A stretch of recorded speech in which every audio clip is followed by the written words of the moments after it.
Yeah, righto. Whenever you're ready. Hey guys, we're here with NL Fantasy, NL Footy Brains podcast. How are you, mate? Yeah, good. Will keen to get into things and have a look at the Magic Round teams for sure. Yeah, so let's go. Let's go for a couple of buys here. Aaron Clark got a hooker mid duel there, 15 break even. Do you think that this he is a must have now? Dylan Walker is left now, which makes Aaron Clark since Dylan Walker's left, he's played massive minutes. What are your thoughts on Aaron? Yeah, look, the last 3 to 4 weeks that he's been there without Walker, and especially without Fisher Harris, he's absolutely been killing it, getting plenty of minutes, and yeah, getting huge scores. I think he's pretty much a pretty safe lock. His buy coverage is really good. The fact that he plays the first major buy round is great. Does miss the next two buys, but I think for the next at least month, you'll get some good scores out of him. And for that first major buy, yeah, he's a great Yeah, player to have. and you're not worried that Fisher Harris is back next week? I'm not too worried because I think it might hurt his minutes a little bit, but his workload through the middle has just been excellent. And he's been one of their probably best players in the last couple of weeks. So I think he's still a pretty safe buy. I don't think he's going to be like amazing. Like, I don't think he's going to keep getting 80s or anything like that, but I think you can get a safe 50 out of him for the next couple of weeks. Yeah, and I do feel he also has won that spot. Like, obviously, he's not going to. Yeah. Like, he plays in a different position to Fisher, but I feel like the last 2 weeks he's kind of demanded, saying, "You give me more minutes, I'll be one of your better Yeah. players." So, Yeah, and they've also got I think they put Tamari Martin on the bench this week, so they only have three forwards on the bench, and one of them's a back rower. So I think they should be yeah, okay. He and I should don't get want plenty to of say minutes. it, but it's probably only a matter of time till Egan gets an in-game injury too, knowing his history, Yeah, that's always a possibility, and and he's he's got probably even more time on the field. yeah he's going to have to play a back at hooker there. But another guy I've got is Yeah, probably my second best buy of the week is Beau Fermor. You see what he does when he's at second row. He absolutely kills it there. Do you think that Beau with a 2025 average of 67.8 is a very strong buy now? If it looks like Fifita's out of favour, he's been dropped now, and Beau's kind of won that spot. yeah. I mean, he was always a great buy and a great player to have. He's cheaper than where he started the season at, even with that 100 score. But yeah, you weren't gonna be complaining if you have Bo Firma in your team. The only thing that I guess will hurt is if he goes back to center at any point. But other than that, if as long as he's playing in the back row, you can lock him into your team every week. The buy coverage, I guess, for the Titans isn't great. Like, he'll miss the first major buy round and the third major buy round, but he's great to have at that price. Do you think he could play Origin potentially too on the edge? He's a smoky. We spoke about this on our pod. He's a bit of a smoky to make the bench, but I think there's probably better players in front of him. Yeah, so I think he's a very good player. Maybe there's better options you could go if you're an overall base player, but he's got a low break even and he's going to be a proven gun as a centre keeper Yeah, there. exactly. One that I've had in my team all season is Scott Drinkwater. Started the season off quite slowly, but kind of come back the last 4 weeks there. Cowboys playing better football. They don't play round 12, but do you still think that he is one of the best wing fullback buys in the upcoming weeks? Yeah, Scotty Drink. We've been talking him up ever since round one, where he had that average score. It was always a matter of time until he bounced back. And now that the Cowboys are showing a bit of form, he's just been in everything, goal kicking, and all the try assists and kick meters that he gets as well. So, um, yeah, Drink is going to be a great player to have. The Cowboys only missed the first major buy round, and then they play every other game after that. Most likely won't be included in Origin at all unless he, absolutely has a blinder over the next couple of weeks leading up to game one. And yeah, I think he's a great option to have. You could wait till round 12, but he probably will get more expensive up until that point. So Yeah, yeah, he was one better of to my have now. first picked players there. And with a draw like that, it's not incredibly hard the next 3 weeks now that Penrith are Yeah. no longer a top eight team by the looks of it. Yeah. Yeah, exactly. More of a bottom two team. Yeah, but yeah, I mean he's been my team all season long, and I think he's probably one you've got to go with in the wing fullbacks over the Origin period there, as he Yeah. poses really, really good cover. Yeah. Hugo Savala now for that low break even spent 2 weeks at 230K there, but after getting that 57, do you think he's a round 12 option? That's a very solid bringing with a negative 16 break even. Yeah, I mean, this is pretty much a no-brainer, right? He had a pretty good game in that Anzac Day game against the Dragons. Scored a try in it as well, just with some support play. I mate, there's not really too much to talk about with him. I think Yeah. I think you're pretty stupid if you don't pick him up this week.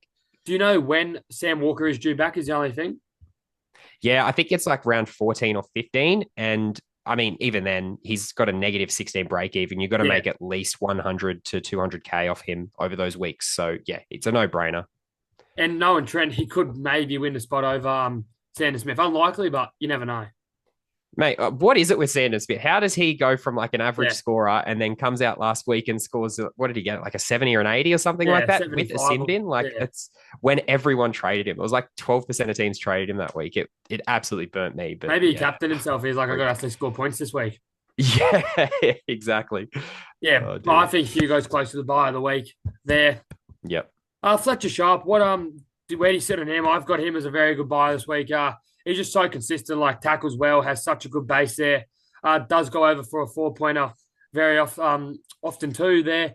Does play round 12 and plays round 15. With that dual position there, he poses really good cover. Do you think he's a very strong option this week? Yeah, absolutely. He's just a great pod player, Fletcher Sharp. He's becoming less of a pod every week because he's getting picked up 1 to 2% every week.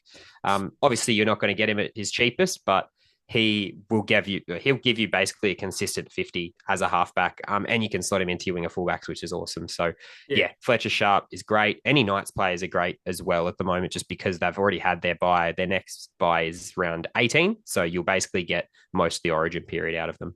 And do you think that he what was I going to say? No, who would you go with, Scott Drinkwater or Fletcher Sharp as a buy? Oh, that's a big one. I'm leaning more Fletcher Sharp just because they do play the first major buy round. Yeah. But Drinkwater's probably got more of a proven. He's more of a proven gun at winger fullback, whereas Sharp, this is only really his first major season. Playing in a pretty, senior role with the Knights team.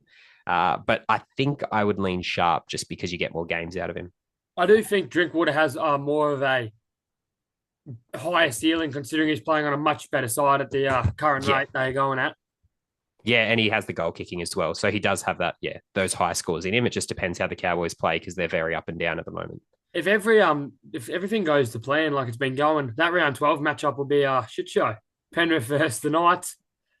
Yeah, well, the Knights will lose Ponga, but Panthers even. What does his face? Billy Slater was thinking about Munster to fullback and then playing Dearden and Terry in the half. Very interesting, very, very interesting play there, which makes Ponga a bit of an interesting selection if you don't have him at the moment because he's becoming so cheap at the moment. But that game is going to be so interesting because you still assume that the Panthers lose all of their major players like Yo, like Liam Martin, like Nathan Cleary, and they're left even shorter in terms of depth. So Knights should have a field day that week. I do think it's only a matter of time, though, till Penrith turn it around. But I've been saying that the last couple of weeks, so. Yeah, I've been saying that since round 2. Yeah. Selwyn Cobbo, probably one that will play Origin there, but do you think he becomes an interesting option now? Sito scores a fullback. He scores quite well there. I probably personally think that he's going to make money. Still a high break even there, but doesn't play around 12 or 15 either way and probably will play Origin. So with that in mind, he's probably not a buy also with around 20 buy there. Yeah, I don't know if he's a lock for Origin, Selwyn Cobbo, but at the same time, what did he get? He got a 43 with goal kicking because Reynolds was off the field at the time. So I'm not too keen on Cobbo as a prospect. Yeah, he looks pretty good at fullback, but I don't think he's going to be this amazing scorer. Probably has a couple price rises in him, but it's probably one I'm going to let go through to the keeper, to be honest. Yeah, it's probably just like a waste of a trade there, and I feel there's better players that you can bring in this week. Exactly. And one of them for me is this man. Probably doesn't have the spot for a while, and I will say that I did bring him in last week. I was driving back from Bundaberg and was quite bored, so I'm like, I might bring him in. But he's a good player when he plays minutes. You see that try, got a try assist there. 6 missed tackles was a bit worrying, but when he plays minutes over 60 on the second row, his career average of 42. If he was to get a long-term spot, that gives him a lot of money to be made there. Break even of 7. It's probably one that if he does stay to around 12, you're very happy. I don't think he will, considering Egan, Teague, Wilton's probably 1 to 2 weeks away. But if Wilton gets extended period of time, he'll do really well, won't he? Yeah, Burns is probably your consistent, 40 to 45 point scorer. that you kind of would take most of the time, especially at a basement price where he's at. What is 358K? Yeah. That's so cheap. You've got plenty of cash to make there. It's just he just won't get enough games in to be worth the trade at this point. Not too bad of a draft option if you've got if you're in a bit of a deeper league. I'd consider picking him up because you're going to get a 40 out of him most weeks, and especially if you're playing some other guys in there like a Katoga or someone like that you can't really rely on week to week. Yeah, Burns will do you a job. Yeah, it's just a matter of fact if he can get that spot, considering both their back rowers don't really play Origin with Nickera and Teague Wilton there. Yeah. I'd like to see him play for the middle, though. I reckon that's where he'd be suited. He's a very good tackler. Yeah, a bit of a rotating lock type player like Hosking's playing at the moment would be Which is where if he well. puts up another good performance, he's almost maybe might have to play that rotating lock position. Yeah, could win a bench spot. I'd say he'd take Talakai's spot most likely. Yeah, and their bench is an incredible. Do you have any interest in Xavier Willison? Quite expensive now, but while playing on a second row here, scores quite well there. That 62 was inflated with a try, but it looks like he's won that second row spot, which could mean 80 minutes for him. Unlikely with Piakura on the bench, but it could mean. And do you think Willison's one that you watch for one more week, then pull the trigger on? Yeah, he's kind of an interesting prospect with the comments from Madge saying that he's probably going to keep him there over the next couple of weeks. I am less inclined. Like you said, the price is just too high at the moment. 500K for a player. Yes, he's got dual position, but for a player that, could give you, like you're looking at there, a 30 here and there, and then jump up to a 60 with some attacking stats, it's a bit too risky, I'd say. Yeah, and he doesn't have an incredible buy period with missing round 12 and 15 there. Yeah, exactly. Yeah, so it's probably one you watch. Could buy if he starts performing well and scoring 80s there. Where do you sit with Robert Toia? I sold him last week or 2 weeks ago, maybe. Break even of 37 there. Really only that 160. What do you think of Toia? Yeah, I think he's a great player, but he's just been struggling recently. I discussed him with Josh and I discussed him quite at length on our pod, but we kind of fell on the fence of selling him just because that 440K you could probably do more with than wait for Toia to have some price rises. And the fact that the Roosters buy is coming up, it's probably worth offloading him now just so you can use that cash to upgrade to someone, like a Fermor, like a Dylan Lucas, or even use that cash to go to an Erin Clark. It's still a good amount of cash. He's probably got a few more price rises in him, but you're going to have to wait too long to get those out of him. So better off selling at this point. Yeah, and they have free buys in the next 9 rounds there, which, is a bit but he hasn't been getting many good stats, which he will eventually. Yeah, exactly. It's going to click for him eventually. It's his first season in the NRL, so you got to cut him a bit of slack. It took a bit of time for Purdue to start firing, so I think it might be the case with Toia as well. But those buys for the Roosters fall quite good in that they're not on the major or minor buy rounds. They actually fall in between the buy rounds in the Origin period. So the Roosters players that don't play Origin are actually kind of golden during that period because you get to play them during those buys where a lot of teams are out. The only issue is you lose those Roosters players on the opposite games. So all the games where every team is playing again pre-Origin, you get all your players back. So the Roosters are quite good to have, like your Naf Whytes or your Sua Wongs. They're solid to have. Obviously, they're not huge scorers, but yeah, they'll get you points on those weeks. Which is why they're probably both holds there. Yeah. We've been getting a lot of questions about Jeremiah Nano at 471K with a break-even of 9. Did go back with 72 there. Do you have any interest in Jeremiah Nano, and do you think he will play Origin for Queensland? He's definitely a smoky. He's got to have more than one good game though to play for Queensland. I think this year, I would definitely be avoiding for classic purposes. He's just too inconsistent at the moment. Like he can have these huge games, and it showed in his first season as well. He was absolutely killing it, but then he'd have games where he only scored like a 20 or a 30 as well. So it was great when he was 250K and you could get some price rises out of him still. But now that he's close to 500K. Yeah, you probably don't want that in your team where you have to risk playing him and he could still give you a 20 type score. So I think I'm going to avoid. And he just is a defensive liability too there. Yeah, exactly. Needs those tries to really go into the big scores there. Yeah, loves a missed tackle. Yeah, loves it. Connor Watson will probably play Origin off the bench for New South Wales there. And Yeah, that 33 there. Do you think that this now makes him a sell going with that 33, considering he's most likely to Yeah, play Origin? yeah, he'll play Origin for sure. I'd imagine he's the perfect kind of utility player because he can fit in any position, really.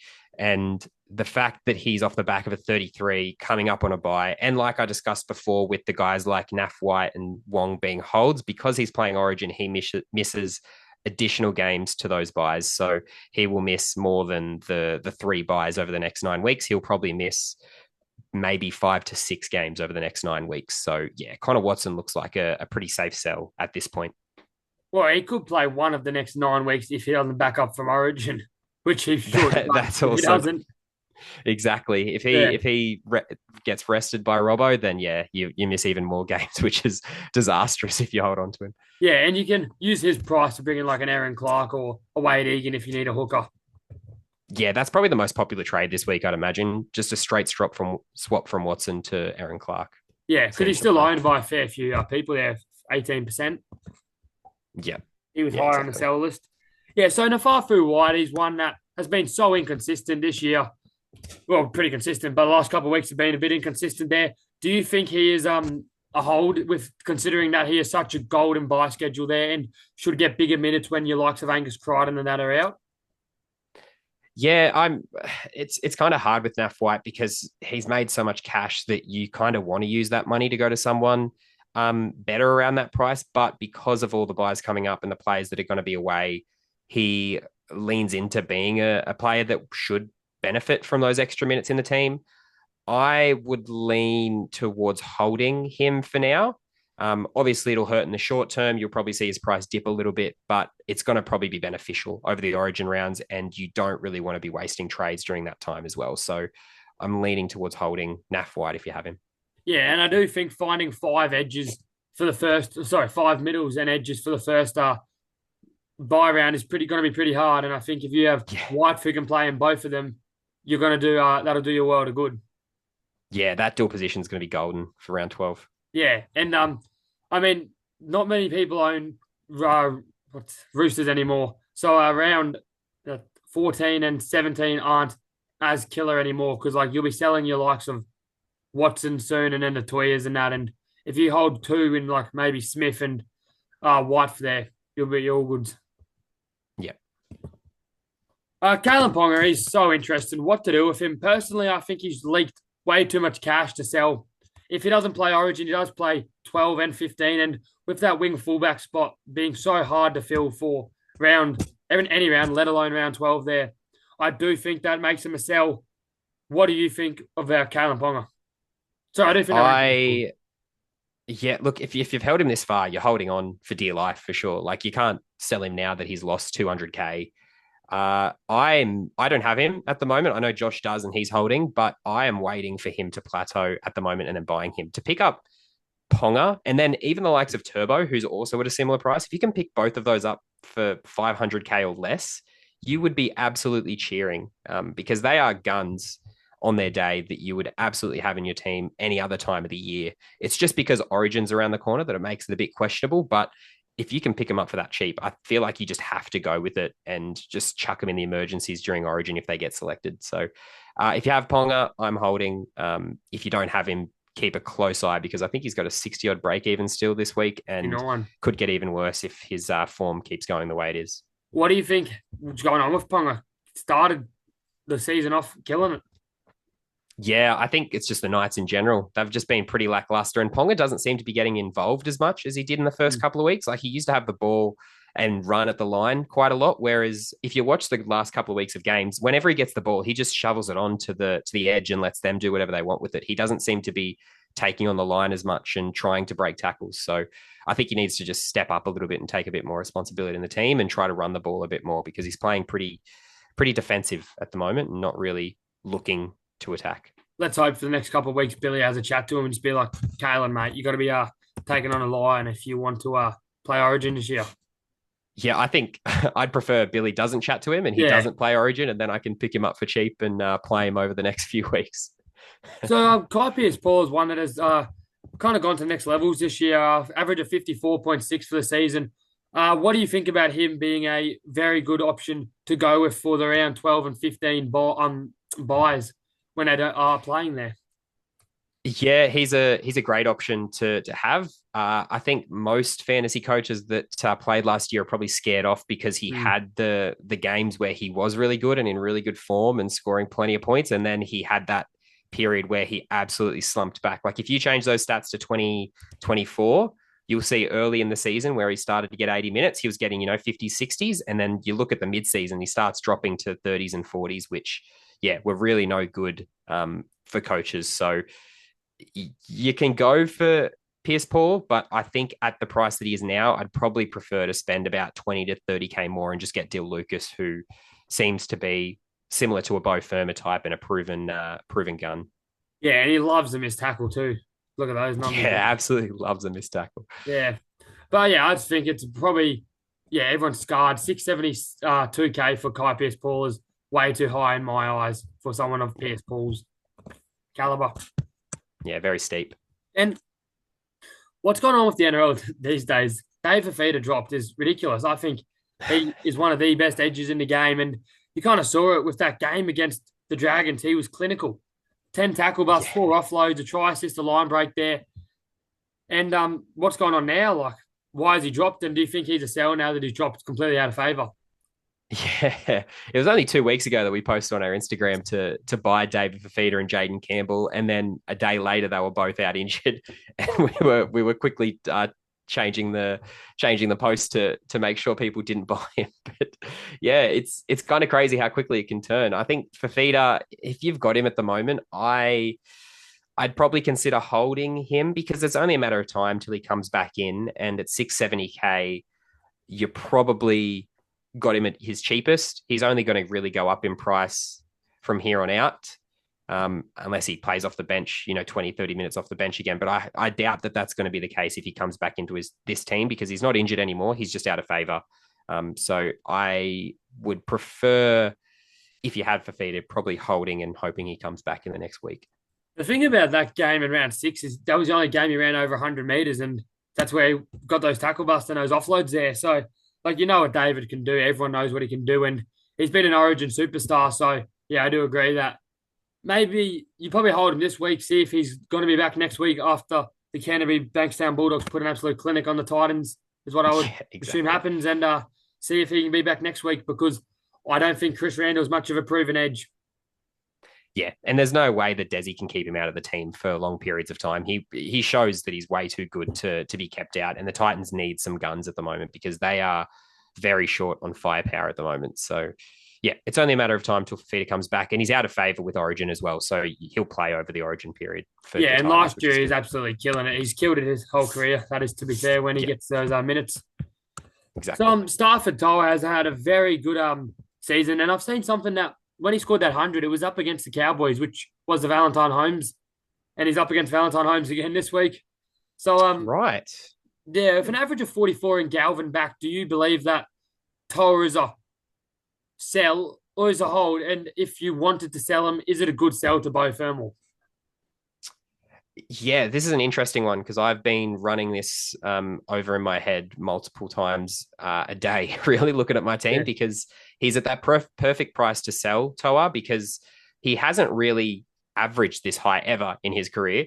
And it's kind of the perfect time to sell him given some of the other centers that are available, like you said, like Fermor and like Lucas. So I don't hate selling him, but with Galvin in the team and that stat that you just said, if that's true and his best game was against Val Holmes and they're up against the Dragons this week, then there's all chance that he could have a big game. So I don't hate that as a shout to hold him. I don't hate it if you sell him. It's kind of dependent on your team, I think, with Toa, because I think with Galvin back, he should score quite well.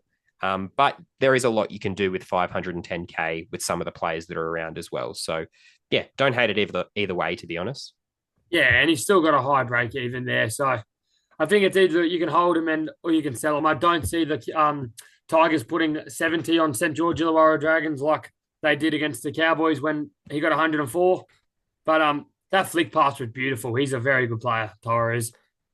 Yeah, and because it keeps going to Galvin on that side and naturally Toa, I feel like you can hold him. Like I don't think 39.40 is out of the question for Toa week in, week out at the moment. So Like you look there, he's up and down based on his attacking stats, whether he gets a try or a couple of try assists. So yeah, I don't hate holding him at all, especially with the Tigers playing good footy. Only problem is that 12 and 15 buy there, but people like Beau Yeah. Fermor will have a buy in round 12 anyway. Yeah, he'll become a sell by the time Origin comes Yeah. around. So yeah. So Hubner's now playing off the bench. What do you think about Hubner? Had a good PPM against the Bulldogs and has had a relatively good PPM all season. Do you think he can still get that 50-minute plus? And is it just to wait a week, see how many minutes he gets, then sell him next week with still a lowish break even? Yeah, I'd definitely be waiting a week on Hubner. Only a break even of 28. And yeah, there's no Cam Murray for the rest of the season. They're very low on troops still with a lot of players out injured. So I think Hubner's a pretty safe play to hold on to for now. I see him come back into this team next week. I Yeah. think so.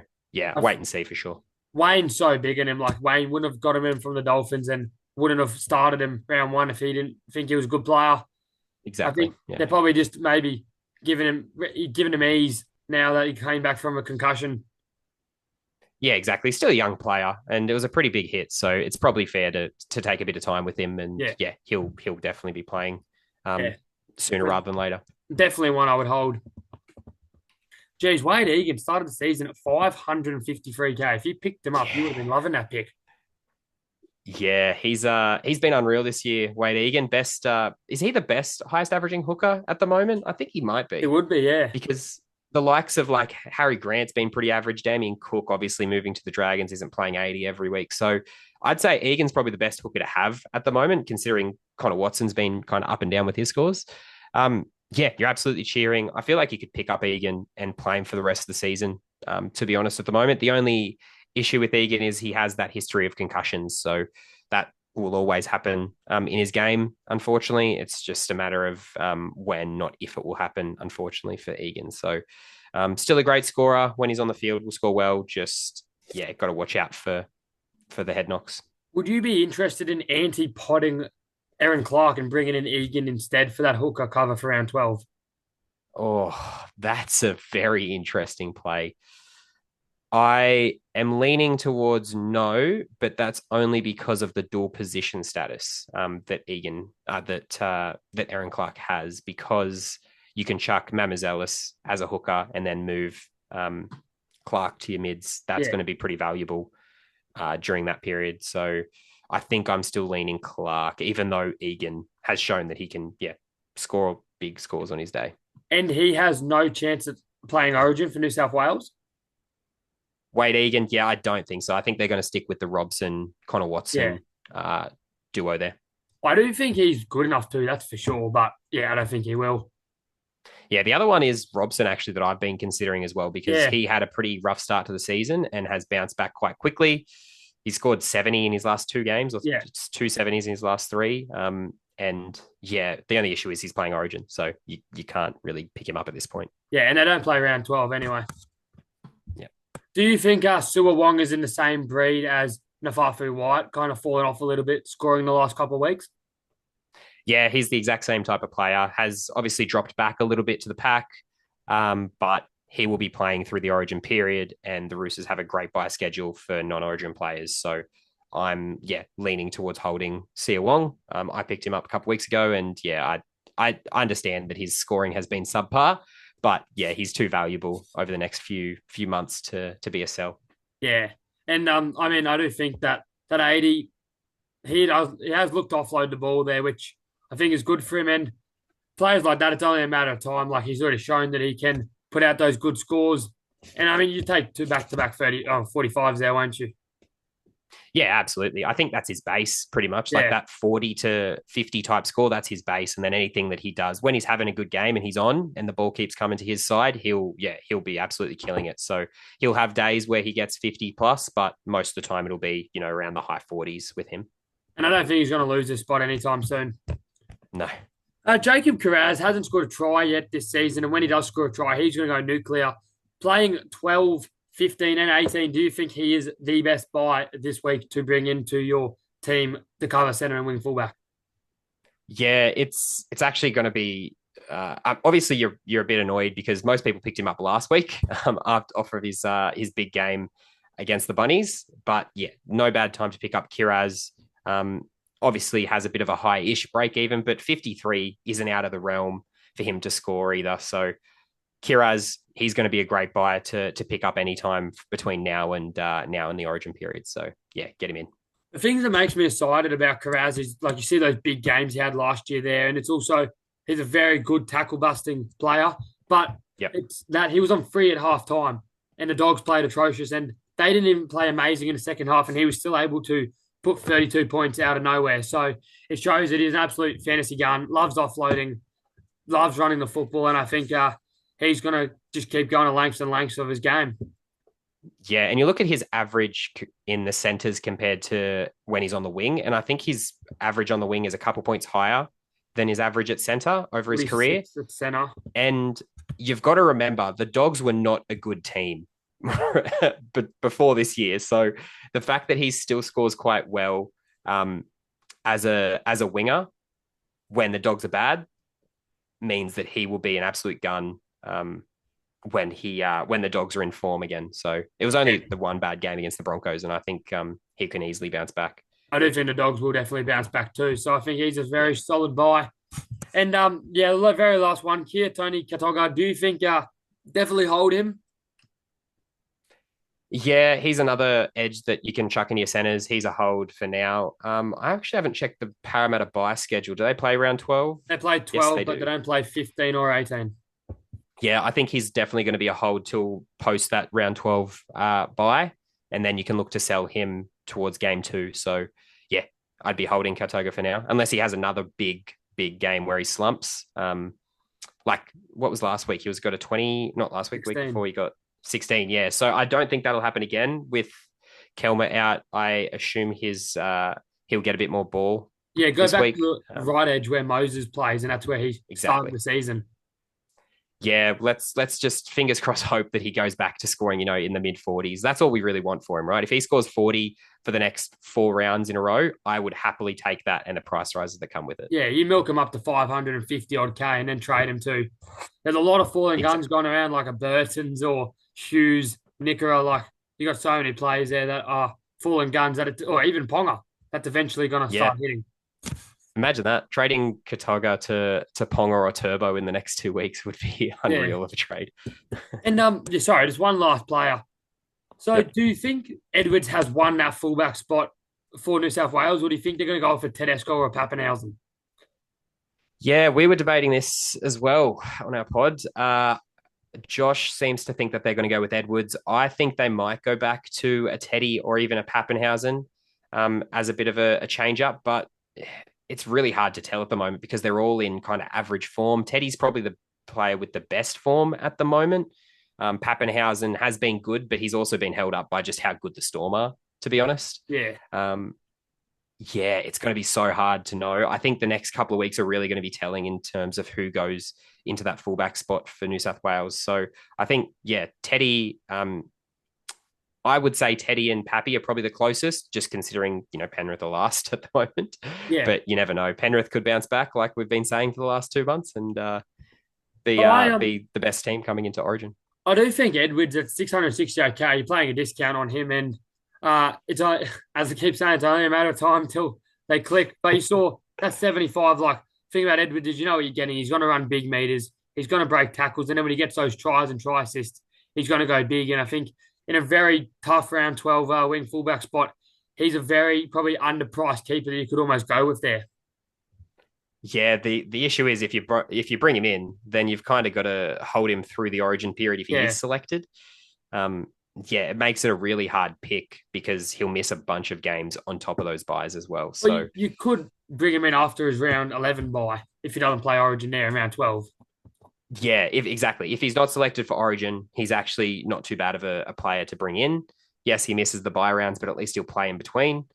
Yeah, it just depends what happens because if he doesn't play game 1 and New South Wales lose, they could easily go back to Edwards at fullback, depending on who gets picked and how bad they play, obviously. But yeah, there's lots of if, ands, or buts at the moment with Origin players, and unfortunately, that winger fullback position is one that you can't really decide on.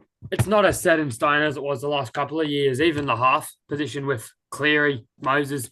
Yeah, like if we get Cleary for round 12, I'll be laughing. Yeah, the only player I know that will most likely be there is Mitch Moses at the moment. Yeah. And out of both Haas and Tara May, do you think you'll be holding both of them for the Origin period? Yeah, there's no way you can save trades if you trade out May and Haas and then try to get them in again because you're definitely making obviously one trade to get them out, but you're going to have to make two to get them back in, Yeah. considering they're both just under a mil. Like, how are you going to make up the cash? You're just going to hold 500-600K in your bank over Origin or towards the end of Origin to get them back in. You're just going to be spending too many trades, I think, during this period to try to get them back into your team post Origin. So I think Haas and May are probably two that you should just stash in your emergencies and leave there over the Origin period. Yeah. May, I think, will just come back and play straight after Origin anyway because he's got an absolute motor on him. I do think with them making it 13 players for round, the minor bye weeks makes it so much easier to hold these Origin players. Yeah, exactly. I couldn't imagine trying to field 17 with three teams on the bye and then all the Origin players being rested Yeah. as well. But yeah, Disastrous. thanks for joining us. And do you have any last comments? No, that pretty much wraps it up. I think the only player that we didn't really cover is Toby Couchman at the moment. I think a lot of people brought him in last week, including myself, but I think he's probably going to be a guy that you hold on to and hope, isn't a bit of a smoky for Origin selection. And he'll be perfect for chucking in your mids to replace, Haas, May, even Yo over the Origin period. Yeah, he definitely could come off the bench for New South Wales. He's been killing it this year, but I'm an owner of him, so I hope not. Yeah, exactly. So And we finally got Dylan Egan listed in that 11 jersey. yeah, it's good news for him. I just hope that he doesn't get rotated like he did last week off the Yeah. bench. So yeah, fingers crossed that he plays the whole 80. I wonder if Timu finally found Luciano Leilua's number 17 jersey. Leilua actually looks so much better off the bench, I Yeah, he think, for the does. Dragons Through the at the middle. moment. Yeah, exactly. Yeah. I don't think he is at his best on an edge. No. Just bring him on in short bursts of like 10, 15 minutes and let him just run at defenders. It's fine. Yeah. But yeah, thanks for joining us, mate, and we'll see you in the next one. Thanks, Will.